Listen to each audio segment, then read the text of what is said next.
আগামী 17 নভেম্বর ঘোষণা হবে মানবতা বিরোধী অপরাধে অভিযুক্ত শেখ হাসিনা সহ ৩ আসামির রায়। এদিন ঘিরে লকডাউন কর্মসূচির ঘোষণা দেয় কার্যক্রম স্থগিত দল আওয়ামী লীগ।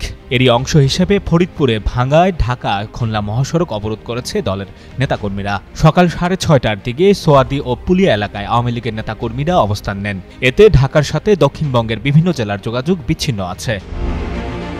এ বিষয়ে ভাঙ্গা হাইওয়ে থানার ভারপ্রাপ্ত কর্মকর্তা মোহাম্মদ রকিবুজ্জামান বলেন, ঢাকা বরিশাল মহাসড়কের মাধবপুরে অবরোধকারীরা অবরোধ করতে পারেননি। তবে ভাঙ্গার পুলিয়া এলাকায় অবরোধ করা হলেও সেটি 1 ঘণ্টার মধ্যেই অপসারণ করা হয়েছে। পুলিশ অবরোধ সরিয়ে নিতে নিরবিচ্ছিন্ন চেষ্টা চালিয়ে যাচ্ছে। তবে স্থানীয় সূত্র বলছে ভিন্ন কথা। তাদের ভাষ্যে জানা গেছে, মহাসড়কে যানবাহন চলাচল বন্ধ আছে। অবরোধকারীরা সড়ক ও এর আশেপাশে অবস্থান করেন। সকাল 9:30টার দিকে সেনা সদস্যরা পুকুরিয়া বাসস্ট্যান্ড থেকে অবরোধকারীদের সরিয়ে নেন। ফরিদপুরের পরিবহন মালিক ও শ্রমিক পক্ষ আজ সকাল থেকে বেলা 3টা পর্যন্ত আন্তঃজেলা বাস চলাচল বন্ধ রাখার ঘোষণা দিয়েছে।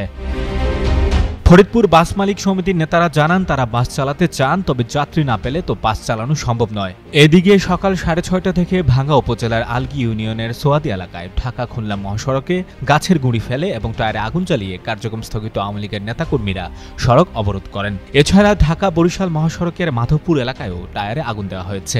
ঢাকা খুলনা মহাসড়কের পুলিয়া এলাকায় গাছের গুঁড়ি ফেলে অবরোধ করা হয়েছে। সঞ্জয় দত্ত, যুগান্তর নিউজ।